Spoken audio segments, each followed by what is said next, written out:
everybody, Gina DeLuca here. Alright, today I am going to be doing an experiment with a cup that I found. Unfortunately, I cannot tell you where to get this. I was helping someone pack up some stuff, and this was in their get rid of it pile. It holds 8.45 ounces. It's from Systema Plastics. Made in New Zealand. I don't know if you'll be able to see that cup, but you can see it has a flat pouring instead of the typical measuring cup that I use that has a point. This is flat. The round ones, you know, a regular round cup will give you a specific kind of pattern, and the ones with the point, that's what I typically use for my straight pours. I'm just curious as to what will happen with this. Will it kind of end up looking like a dustpan pour, perhaps, maybe? I don't know, but we're going to find out. And, you know, perhaps someone, and if someone knows where to get a cup like this, you can put it in the comments and I will pin it. But that is, that's the plan today.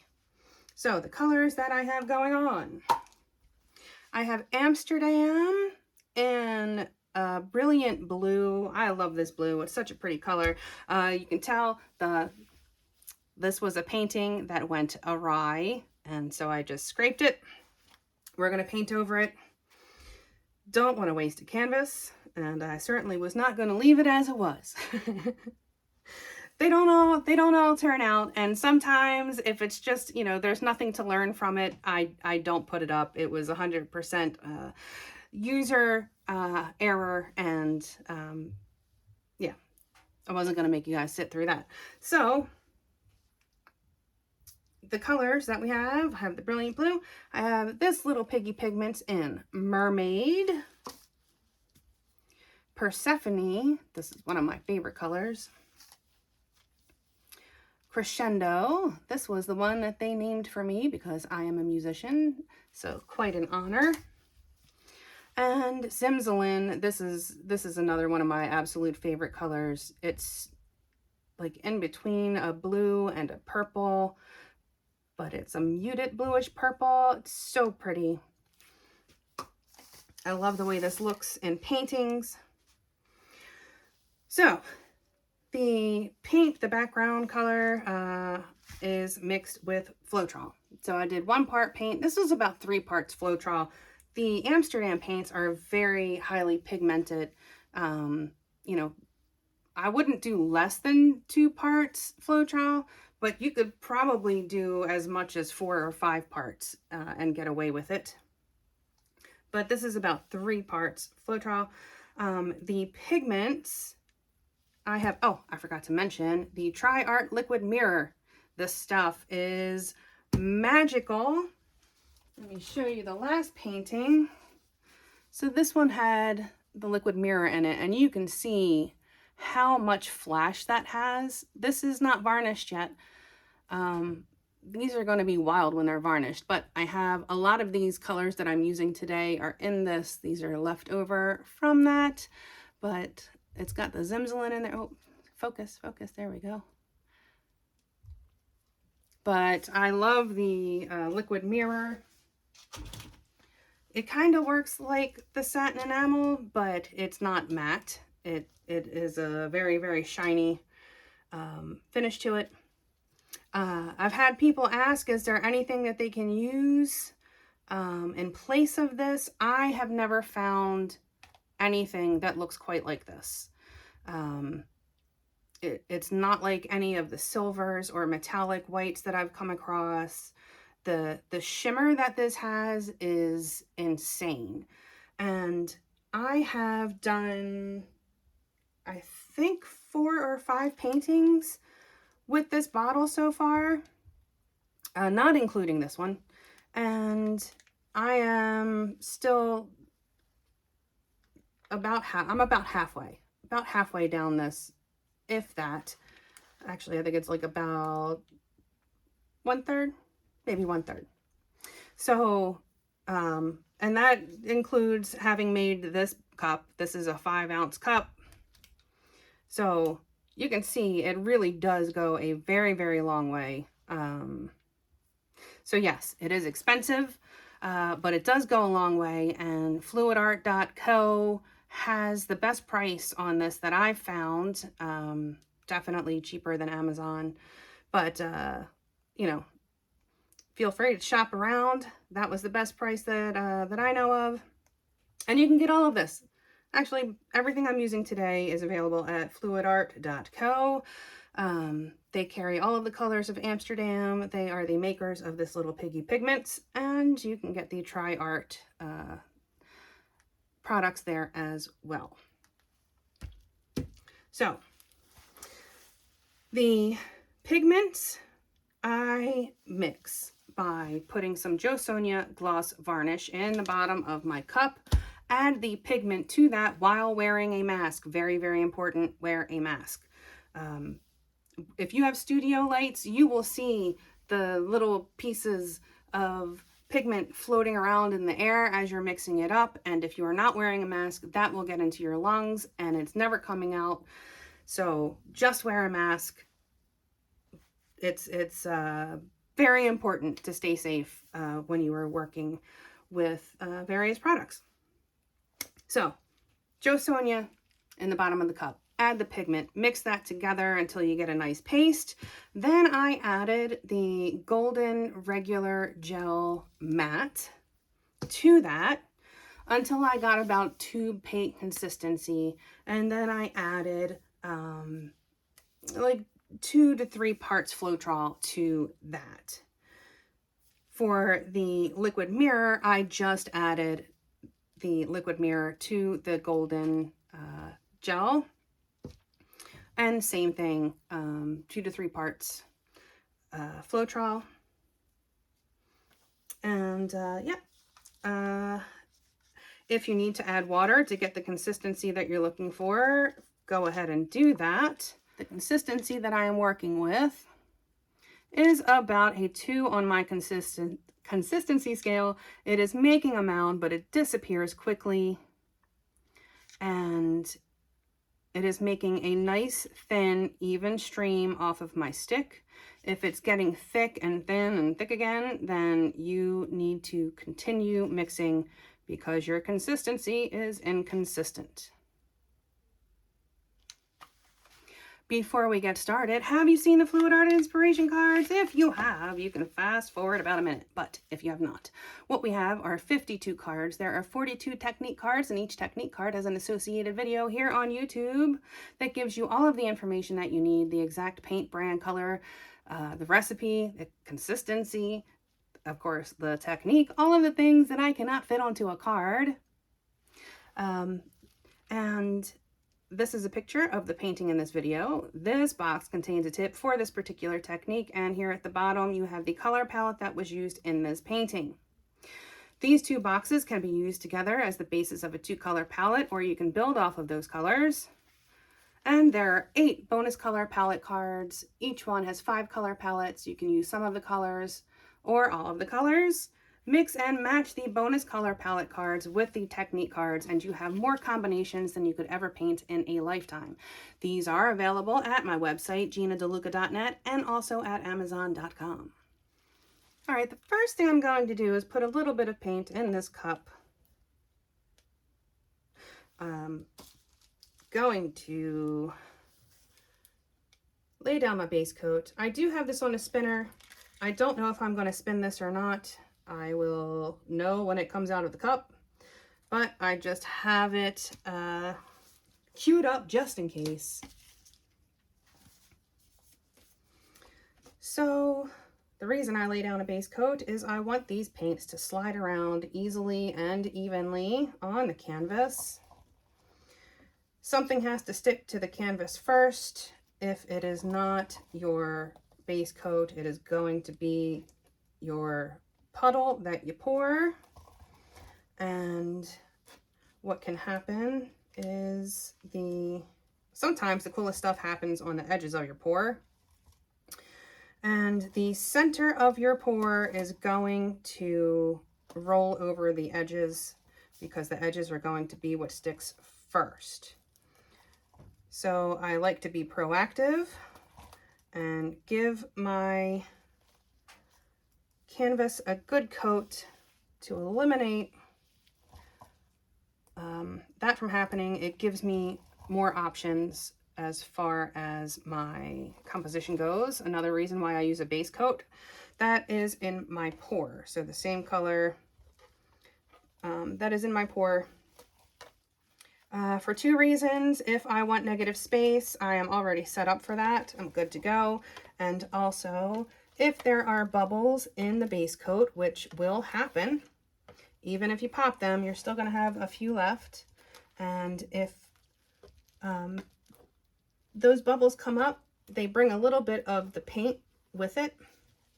And so if I were using a base coat that, say I were using a white base coat and there's no white in this painting, I would wind up with little teeny tiny white cells that would drive me crazy, and then I would feel like I need to go back and fix those. And the reason that I paint the edges first, the color that is going to be my base coat, is because I am using a pretty thin mix, and it can, and I'm using Floetrol, and that does not necessarily give you the best coverage on the sides. So I like to cover the edges with whatever my color is going to be first. Like the troubleshoot for there's trouble. I do not want to have to go back and touch up things if I don't have to. These steps only cost me a couple of minutes. Totally worth it to not have to fix things later. Okay, as mentioned, there will be bubbles. Going to pop them before I add paints to my cup. All right. Always check your consistency before adding to your pour cup because the sauce may thicken upon standing.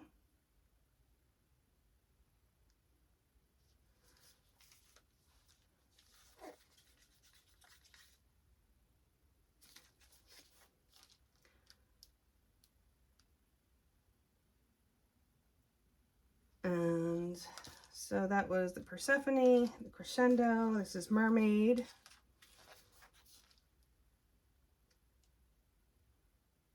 The Persephone has an orange look to it when it's wet, but it dries very magenta. Very beautiful color. And now the Zimzelen. This color is just magical. And now for the liquid mirror.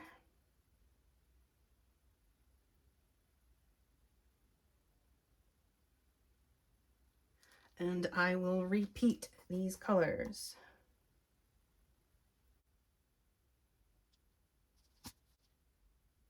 Same order.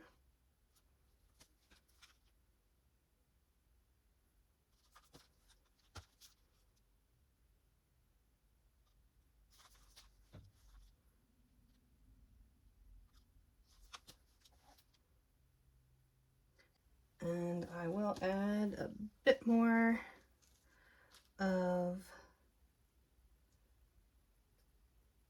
this base color.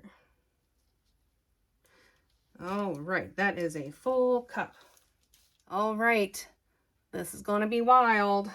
Maybe I'll do it from corner to corner. Yeah, let's do that. Or do I do it in the center? What do I do? All right, let's just do it in the center. Let's do it in the center. But on a diagonal. Oh dear, that comes out really weird. Okay, there we go. I'm doing some wiggles here.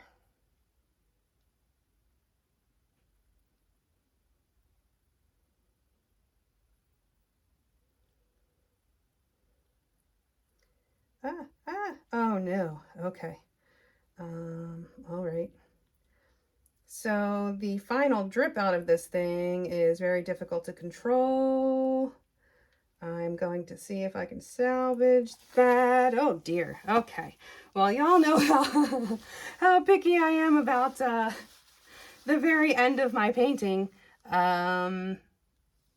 Okay. Okay. All right. It's okay. It's okay. Let's do this.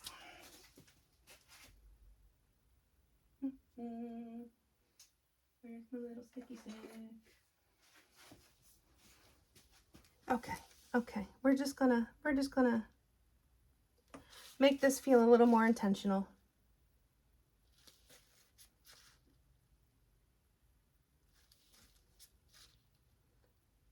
It's all good.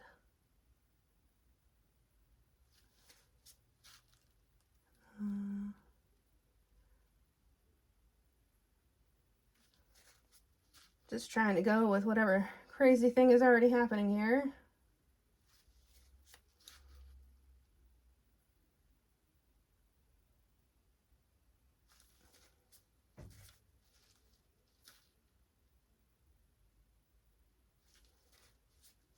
Okay. All right. I feel a little better about that.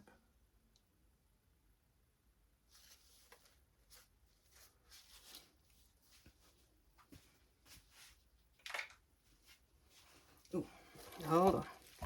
I gotta recenter this. The painting is level to the table. However, the spinner is not level. So, popping the bubbles.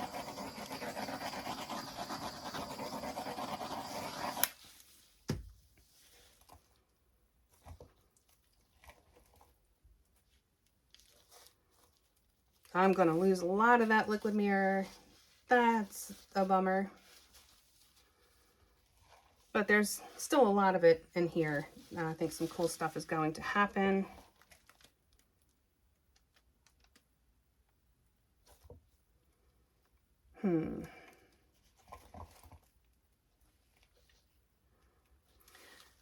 Do I want to tilt or spin?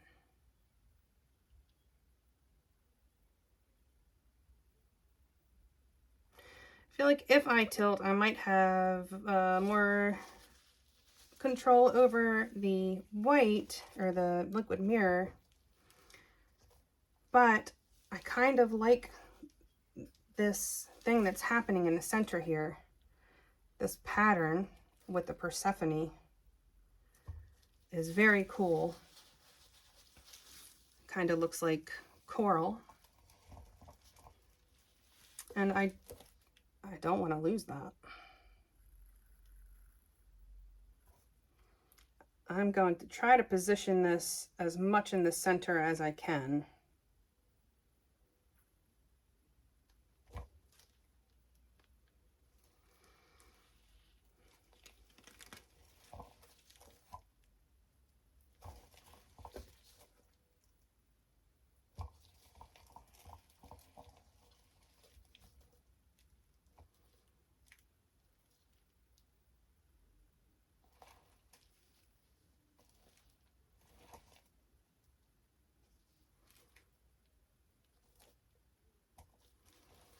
All right. Normally I would wait for cells to develop and then stretch it, but I think this is already, I can already see the cells popping up, and I have a full canvas already. So I think I'm going to spin this. I want to try to keep this as uniform as possible. I'm probably going to lose some stuff here on the edges. Let me zhuzh these edges up a little bit, and also the sides. I want to make sure that they have not dried up on me, because it will not spin off the canvas evenly.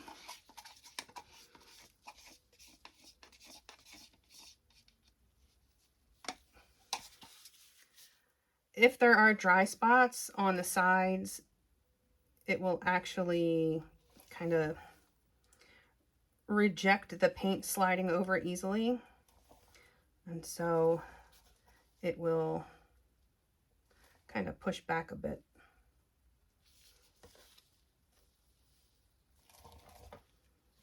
Very easy to just make sure it's evenly distributed.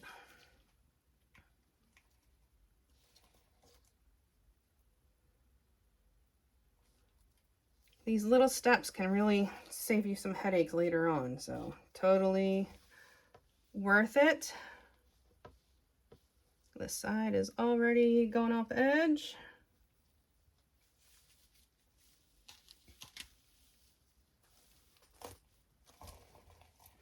Okay, going to once again make sure that my little coral feature here is centered, and now I'm wishing that I had done it not diagonally. Okay, it's all right. This is an experiment. I'm trying to figure out what the heck this cup would do, and now we know. Crazy ending. All right, let's give this a twirl. You do not have to spin fast. That is totally not necessary. It will move. If you have ever had a painting that was not level, you know how much that paint can move over time. And if you spin it slowly, it will still get there.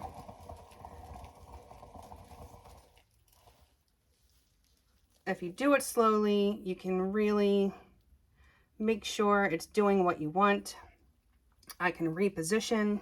So say now, this side is not getting much coverage. So I will shift it in that direction.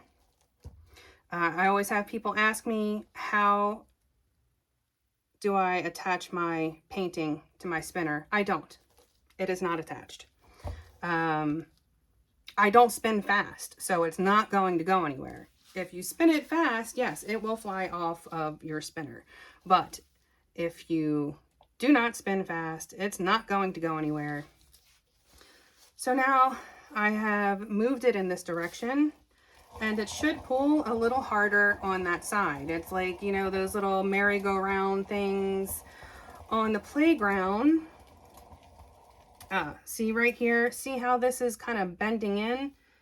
There is a spot right there that is not as wet as the rest of it, and so it is resisting. So it's like, you know, when you're on that thing on the playground, if you're in the center, you don't get yanked around as much, but if you are on the edge, you get pulled quite a bit. Okay, a little bit more. Shift a little more in that direction. Hopefully that doesn't go off frame, but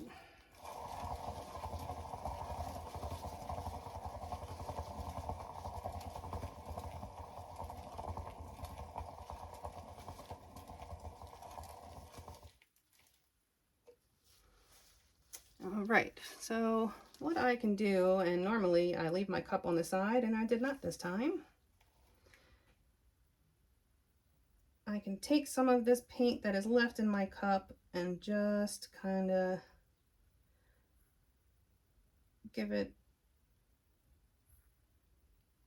a little bit more paint here, and it will blend out. Let's see, I have a little more for this side. Ah, that was not where I wanted it to land. Clearly, I have some work to do on learning how to use this cup. If I decide to do it again, that is.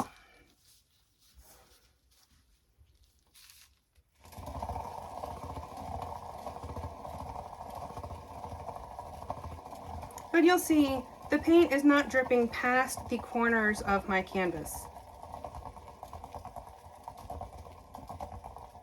It is going to stay on this paper. It does not go past it.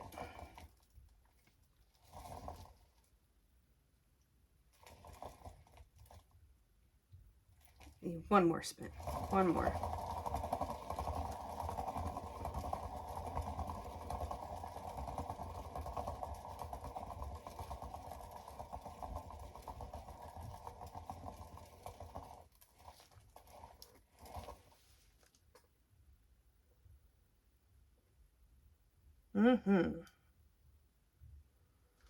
I see lots of those piggies. That is going to be very, very pretty once it is dried and varnished. So much Persephone. That makes me very happy because a lot of times that color gets overpowered by something else that I'm using. So very happy to see that that is making a strong appearance in this one.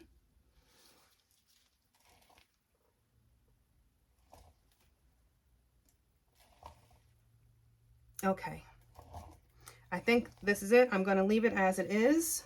I'm going to sit it back on the table in its level position, and I'm going to let it sit for a moment, and then I'm going to bring you in for a close-up. Back in a few. Okay, here it is.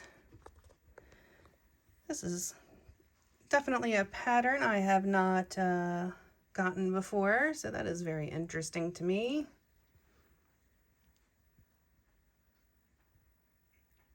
The liquid glass, I did lose a lot of that, but you know, sometimes you gotta crack some eggs and make an omelet.